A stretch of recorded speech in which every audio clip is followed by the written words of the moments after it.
Ian and we're back. We're here to do this yet again. So today we're going to be talking specifically about gap running schemes rather. And more specifically, we're going to be talking about power gap schemes. So if nobody knows anything about this, Ian, they're going into this. What are some of the tenets? What are some of the qualities of a power gap running scheme? Power is named because it is a very direct run. You have a particular gap you're attacking. You're attacking it with a lead block from a pulling guard. So it's all about overpowering the other team at a specific point of attack. And that's where it gets the name. Is It's there a within, specific gap that is generally attacked?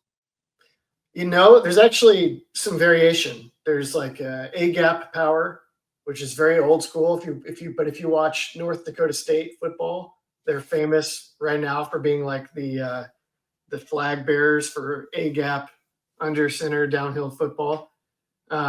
There's D gap power. You can run it way outside to the D gap. There's general power O, which is like off tackle. Um, there's a lot of varieties. They are all very similar. You'd have to like watch them very closely with a calibrator to know exactly which one it is, especially if you're new to trying to do that. But yeah, you pick a point, you're going to overpower the defense, and then you pull your guys and you smash at that point.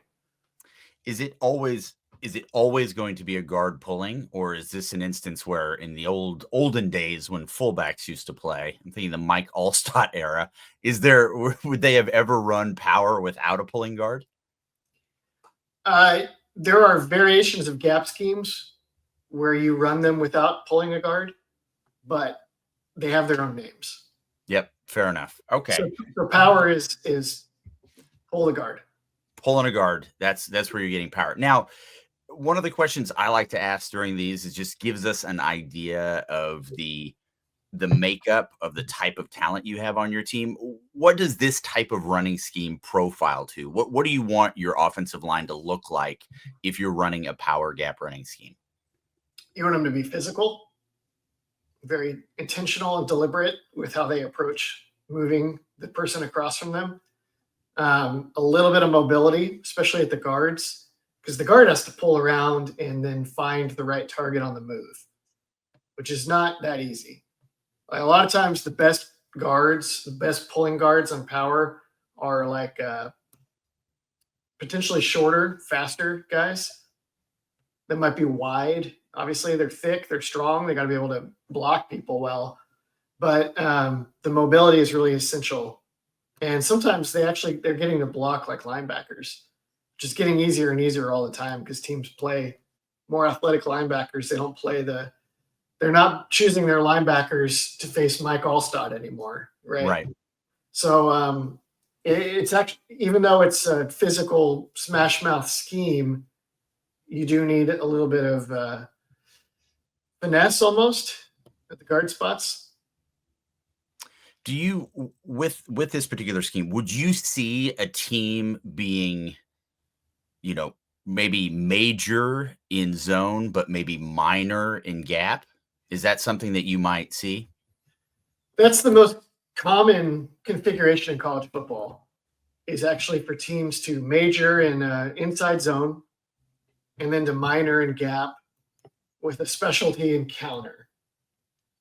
The trick with power, as we'll get into when we explain it, is that you need a tight end fullback type who it can like line up across from somebody and hit them and drive them out. And a lot of teams in the spread era, their tight ends are not about that life. Right. And so they prefer counter. We'll get into counter in another video. Counter switches the roles. The tight end's blocking assignment gets easier.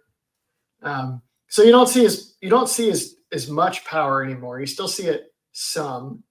Texas actually ran it more when they had Andrew Beck. Andrew Beck was up for it. Or they'll run it as an option scheme where nobody has to be about that life and the quarterback reads somebody instead. But traditional straight power, got to be physical at tight end and knock people. back. Now, is this traditionally when we talk about a running back that is physical, built to run between the tackles? Is that the type of running back that you would expect to be running power? It kind of depends. I actually think the best running backs in power can threaten to bounce the run or cut back. And because the defenses, when they see the pulling guard and they see that trademark action of smash mouth power football, they try to run to the spot. They're like, oh, they're going to try to overpower us in the C gap or wherever. We got to get on our horse and get over there with bad intentions. And if you have a running back that can threaten other areas of the field at the same time on some kind of cut, then you can create a little bit of hesitation. Maybe the linebackers don't get there as quickly, and it gives the linemen a better chance to hit them on their blocks. Or you just add home run potential to the run when you have speed at running back. So I think speed is actually more valuable, but if you're not good at running downhill behind the lead block and running through contact and arm tackles, then you can be fast and it doesn't matter. You have to have that physical dimension to your game. I want to look at what this might appear or what it might look like in one of your or a diagram. But before we do, I want to hear from our sponsor. I'm just going to say, guys, you probably need a fiduciary financial advisor. And I've got the guy for you. His name is David McClellan with Forum Financial. He works broadly and deeply with his clients as a financial life coach. And he should know something about coaching because he won several national championships as a swimmer for the University of Texas. He specializes in financial planning and has contributed numerous articles to Kiplinger on the topic of retirement tax bombs. So contact David today to be your fiduciary financial planner and schedule a 1-hour consultation to assess your financial situations. The free consultation is available, so just give him a call. The number is 312-933-8823. That's 312-933-8823. His email is also in the description below. Okay, we have an example here. This is a Ian Boyd special.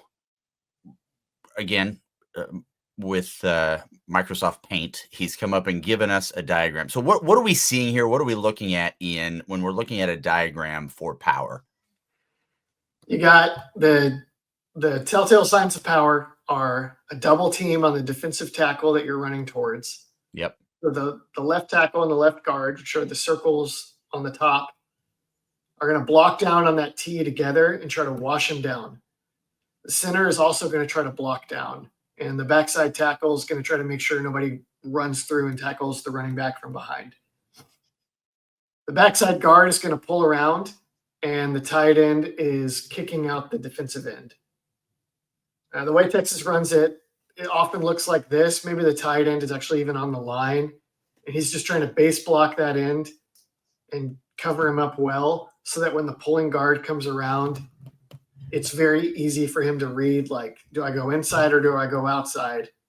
And in my mission to go find that linebacker, which in this case is the W, the weak side linebacker, he wants to go find that linebacker and just put him in the dirt. And then the running back is going to make his decision off that. So you have like this crescendo of effects. You need to wash them down. You need the tight end to get a good block on the end.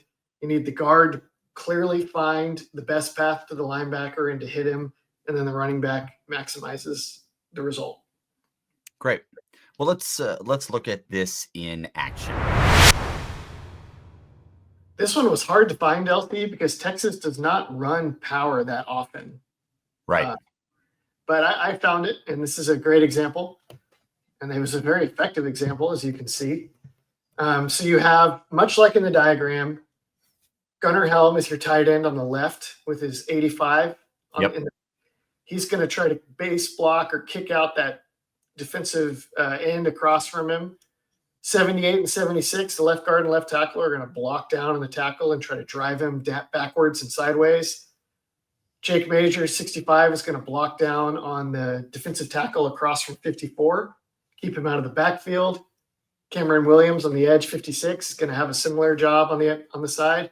And then 54, Cole Hudson, is going to pull around, find the quickest path to the linebacker inside or outside of Helm, and pick him off so that Trey Wisner, 26, can make the most of the run, overpowering him at the point of attack. Let's watch it. And we got the little motion there just to force Mississippi State to try to adjust late. The big factor here, obviously, Trey Wisner, we just made a guy miss. Yeah. So the corner comes over. This is common with power, though. It's like if the corner comes over and makes a play and is a hero, good for him. But most of the time, let him try. We're not afraid of those little guys. So we're really setting up a one-on-one really between that running back and the corner. Is that one of the ideals there? That's your ideal world. Yep. It's like smash everybody else. If the corner gets his shot, good for him. But we're not afraid of him. Great block downfield by DeAndre Moore. If you can go back one more time, I'll comment on the so Helm needs to control the end, and then that linebacker, it's essential that Hudson finds him. He actually doesn't. And the linebacker's there, but they get such good movement overall that there's a lot of space for Wisner to make a cut. And Helm, basically, he blocks the first most dangerous guy. Like he's aiming for that linebacker, but this other guy sticks his nose in there. Hudson just hits him. Let the guy further back try to make a play. And they fail. So, as you pointed out, power is not necessarily a staple of the Texas run game. You have written a lot, and just to let people know, if you're watching this 10 years from now, we are about to start the Arch Manning era, in which Ian is pretty convinced that we're going to see a lot more gap running schemes than maybe we have in the past. Do you see with this, even though it hasn't necessarily been a staple of the offense up to this point, do you see more of it, or potentially another type of gap scheme? I think another type of gap scheme. Okay. Because in this one, I mean, you saw Gunnar Helm have to go one-on-one at the point of attack against the defensive lineman, which is it's an essential block, and it has to be a physical block. That's partly why Texas didn't use it that much with Helm. And heading into the Arch Manning era, they are poised to play either young or small tight ends for whom that is not a good matchup.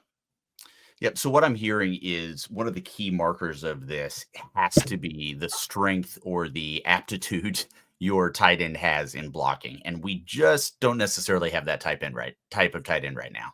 Or a traditional fullback, which they also do not have on the Which roster. they also do not have. I mean, you know, who knows? We can maybe get one of those defensive tackles in there when they play goal line and just have them. They might do exactly that. Yeah. So maybe we'll end up having a chance to study it or see it in the season if they do that. But in between the 20s, not a staple. So we are going to break down several of the different types of gap running schemes that you're going to see. This has been Power. Stick with us throughout this season. We're going to be bringing you more in-depth looks at a few of the other types of gap running schemes that we might see the Texas offense implement. Thanks so much.